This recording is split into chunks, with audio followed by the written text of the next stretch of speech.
ஸ்லோவா சொன்னா ஊமை ஊரை கெடுக்கும். பழமொழிகள் ஆல்வேஸ் ஃபேக்ட்.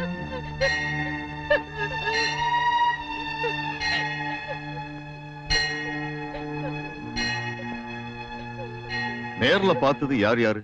அக்ரஹாரம் மொத்தமும் பார்த்ததுன்னா மார்க்கெட்டுக்கு போன நானும் என் ஆத்துக்காரியும் அப்பதான் தெருவுல நுழைஞ்சோம்.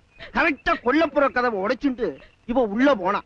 தூரத்துல இருந்து பார்த்தனா பதறி போய் பின்னாடியே ஓடினேன். அதுக்குள்ள தூளில இருந்த குழந்தை எடுத்து வளையல் நகை எல்லாத்தையும் புடுங்கிட்டான். நான் என் குழந்தைய புடுங்க போனேன். என் கண்ணத்துல பலார் பலார்னு அரிஞ்சுட்டா.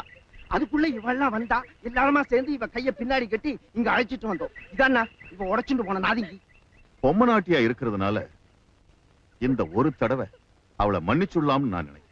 No no no no, we never encourage such things. We should not encourage such things. ரெண்டும் ஒண்ணுதான்டா. இனிமே எந்த காரணத்தை கொண்டும் இப்படி ஒரு தப்பு பண்ண மாட்டேன்னு எல்லார் காலையும் விழுந்து மன்னிப்பு கேக்குறியா? பாத்தீங்களா, மாட்டேன்னு தலையாட்டுறான். இதெல்லாம் திமிரு பிடிச்சது. பேசாம இவளை ஸ்டேஷனுக்கு அனுப்பிச்சுடுங்க.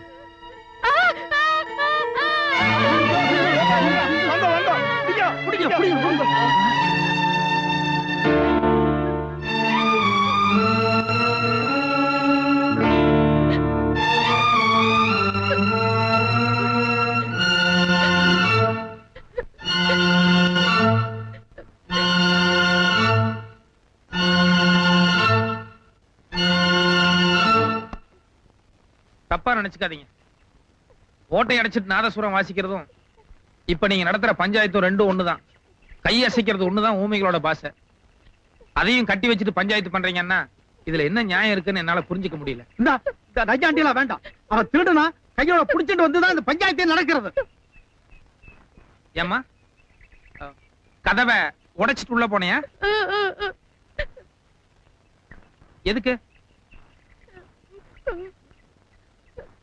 உள்ள போய் குழந்தைகிட்ட ஏதாவது திருநிய நகையா? பின்ன ஏன் உள்ள போன? குழந்தை அழுதுதா? ஏன்? அவங்க குழந்தை பசியில் அழுதுதா? சரி, நீ எதுக்கு உள்ள போன?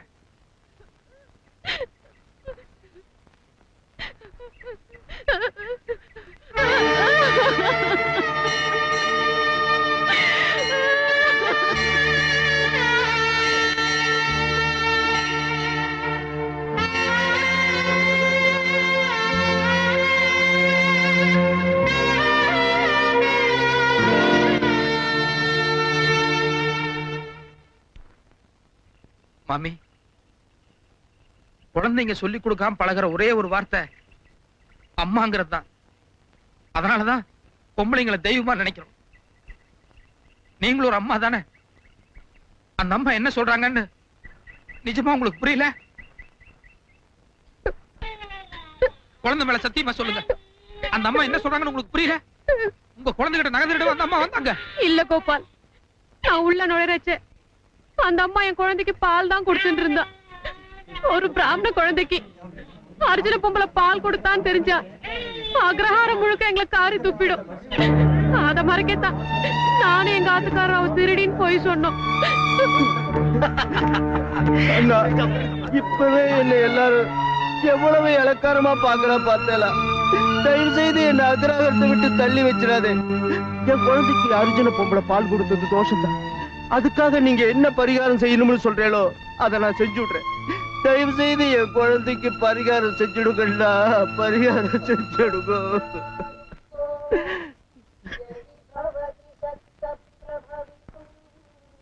தப்பான பஞ்சாயத்து கூட்டினதுக்காக பஞ்சாபகேசனுக்கு 1000 ரூபாய் அபராதம் போடு.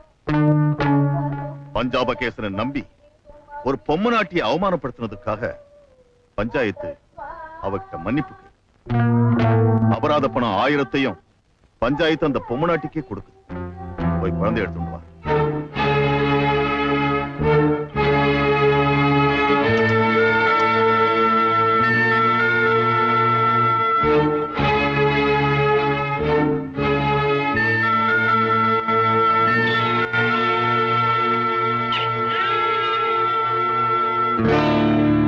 ஞான சம்பந்தர்னு ஒருத்தர் இருந்தாரு. அவரும் பிராமணன் தான். அவர் குழந்தை பிராயத்தில் அழுதப்போ உன்ன மாதிரியே தாழ்ந்த ஜாதியை சேர்ந்த ஈஸ்வரி வந்து பால் கொடுத்தா சொல்லுவாங்க. அது கூட இந்த மாதிரி பெரிய மனுஷன் சொல்லிதான் எனக்கு தெரியும். கதையா சொல்லும் போது பக்தி புண்ணியம்னு சொன்னாங்க. ஆனா அதே கண்ணு முன்னால் நடக்கும்போது தோஷம்னு சொல்லி தண்ணி தெளிக்கிறாங்க. பரவாயில்ல, அந்த குழந்தை ஞான சமுத்திரம் என்னமோ எனக்கு தெரியாது. ஆனா என் கண்ணுக்கு நீ ஈஸ்வரியத்தான் தெரியுற.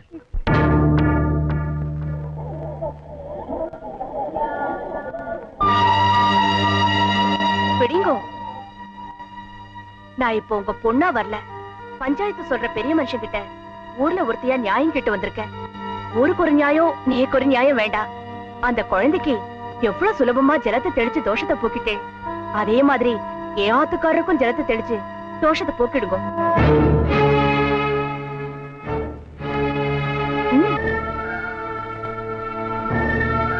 சம்பந்தி, சாமி, ஒரு சம்பு தண்ணியில போற சமாச்சாரம், அத போய் ஊற வச்சு இந்த இழுப்பு எடுத்துக்கிட்டு இருக்கீங்களே. உங்களுக்கு தாத்தா ஆகணும்னு ஆசை இருக்கோ இல்லையோ, ஆனா என் பேரை என் மேல ஒண்ணு கடிச்சாதான் இந்த கட்ட வேகம்.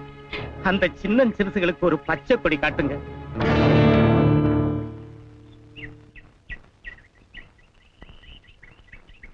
அம்மாடி, உங்க அப்பன் பச்சை கொடி காட்ட போறதில்ல. ஆனா அந்த ஆளுக்கு கூடிய சீக்கிரம் நான் சிகப்பு கொடி காட்டுறேன்.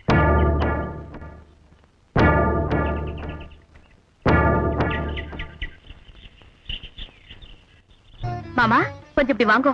அத்தை, இப்படி வாங்கல மாமா. பரவாயில்லம்மா, இப்படியே சொல்லு. என்னம்மா தட்டுல என்ன? மாமாவையும் வர சொல்லுங்க, உங்க 2 பேர் கையில கொடுக்குறேன், என்னன்னு நீங்களே பார்த்து சொல்லுங்க. அட அந்த ஆளை விடுமா, 2 நாளா மூஞ்சி உம்முன்னு தான் வச்சுக்கிட்டு இருக்காரு. என்ன ஏதுன்னு புரியல. நீ என்கிட்ட கூட நான் பாக்குறேன். என்னம்மா இது? வேட்டி, கூறப்படவே, தாலி, எங்களுக்கு எதுக்கு இதெல்லாம்? புரியல? எனக்கு புரியுது. குட். மாமா எப்பவுமே ரொம்ப ஷார்ப். எதுக்குன்னு கரெக்டா சொல்லுங்க பாக்கலாம். இந்த கூறப்படவையும் தாலியும் என் பையனுக்கு இன்னொரு கல்யாணம் பண்றதுக்காக.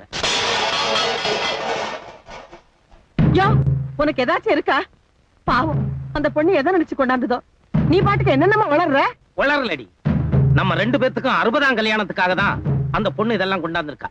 அது எனக்கு புரியுது. ஆனா 60ஆம் கல்யாணம்னா என்னன்னு தான் அதுக்கு புரியல. இந்த பாருமா, அந்நியோன்யமா குடித்தனம் நடத்தி 5-6 பேர பிள்ளைகளை பார்த்து எல்லா சுகத்தையும் ஆண்டு அனுபவிச்சுக்கிட்டு இருக்காங்களே, அவங்களுக்கு தான் 60ஆம் கல்யாணம். உன்னாலையும் உங்க அப்பனாலையும் தினம் எல்லா சித்திரவதைகளையும் அனுபவிச்சுக்கிட்டு இருக்கவே எங்களுக்கு இல்ல. யோ, ஏன் நெருப்பள்ளி கொட்டுற மாதிரி பேசுற? முட்டாத்தனமா சத்தியம் பண்ணது நம்ம பையன்.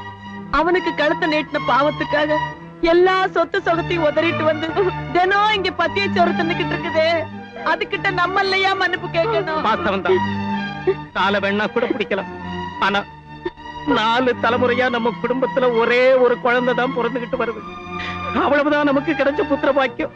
இப்போ இவங்க அப்ப வாங்கின சத்தியத்தால நம்ம வம்சமே அடியோட அழிய போகுதே. இந்த கொடுமையை நான் எப்படி தாங்கிக்கிறது?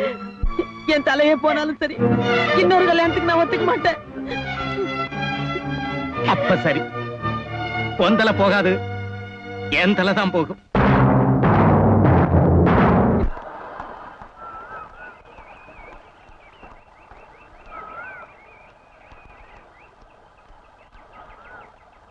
நமஸ்காரம். நமஸ்காரம். நமஸ்காரம்ண்ணா. என்ன எப்படி சொல்றதுன்னு தெரியல, சொல்லாமையே இருக்க முடியல. சுத்தி வளைக்காம விஷயத்தை சொல்லுங்க. கஷ்டமா இருக்கு, இருந்தாலும் சொல்றேன். ஊருக்கெல்லாம் பஞ்சாயத்து பண்றவா நீங்க, ஆனா இன்னைக்கு உங்க மேலே ஒரு பஞ்சாயத்து. என் மேல பஞ்சாயத்தா? அம்மா, உங்க பொண்ணுதான் புகார் கொடுத்தது.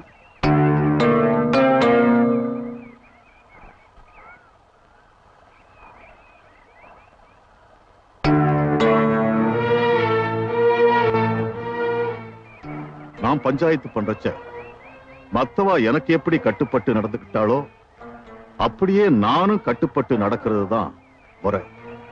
என் பேர்ல வந்த புகார் என்னன்னு சொல்லுங்க, நான் என் சமாதானத்தை சொல்றேன். சமாதானம் சொல்ற அளவுக்கு மேட்டர் ஒண்ணு பெருசு இல்ல. வானுகையில் ஒரு பத்திரம் இருக்கே, அதுல தோப்பனாருங்கிற முறையில உங்ககிட்ட ஒரு சின்ன கையெழுத்து கேட்கிறா. நான் இவளை 10 பண்ணினது ஊரே பார்த்தது, அப்புறம் என்ன பத்திரம் புண்ணாக்குன்னுட்டு? இதோ பாருங்க, வானு ஒண்ணு உங்க சொத்துல பங்கு வேணும்னு கையெழுத்து கேட்டு வரல. அவ சொந்த பிரச்சனையில இனிமே நீங்க தலையிடக்கூடாது, அதுக்காகத்தான் ஒரு கையெழுத்து கேட்டு வந்திருக்கா. 10 பண்ணது நிஜம்னா பத்திரத்துல கையெழுத்து போடுறதுதான் பெரிய மனுஷத்தனம். சரி, பத்திரத்துல என்ன வாசகம் இருக்குன்னு முதல்ல அவளை படிக்க சொல்லுங்க. திரு சீனிவாச சாஸ்திரி அவர்களின் ஒரே மகளான பானுமதி என்கிற நான் எனது உடல்நிலை காரணமாக என் கணவர் கோபாலனுக்கு இன்னொரு திருமணம் செய்து வைக்க நினைக்கிறேன். குடும்ப வம்சாவழிக்காக நான் சுய நினைவுடனும் முழு மனதுடனும் தான் இந்த முடிவை எடுத்துள்ளேன். இதற்கு என் தகப்பனாரான சீனிவாச சாஸ்திரி அவர்களும் முழு சம்மதத்தை தருகிறார். இப்படிக்கு அனுமதி. மொத்தத்தில் இந்த பத்திரத்தினால உங்களுக்கு எந்த கஷ்டம் கிடையாது. கண்ணை மூடிட்டு கையெழுத்து போடலாம். போடுங்க. மாட்டேன், நான் இதுல கையெழுத்து போட மாட்டேன். ஏன் போட மாட்டேன், அவ்வளவுதான். பதவிப்படுறதுனால பிரயோஜனம் இல்ல. என்ன காரணம் சொல்லுங்க. இதோட உங்க பொண்ணு வாழ்க்கை பாழா போறதே நினைச்சு மாட்டேங்கிறீங்களா? இல்ல என் புருஷனுக்கு வம்சா வழி இருக்க கூடாதுன்னு நினைச்சு மாட்டேங்கிறீங்களா? என்ன காரணம் சொல்லுங்கப்பா. என் தோப்பனார் தான் மௌனமா இருக்கார். பஞ்சாயத்துக்கு வந்த பெரியவா நீங்களும் மௌனமா இருந்தா எப்படி? கேளுங்க. என் மேல இருக்கிற பாசத்தினால தயங்குறாரா இல்ல என் புருஷனை பழி வாங்கணும்னு ஒதுக்குறாரா? கேட்டு சொல்லுங்க.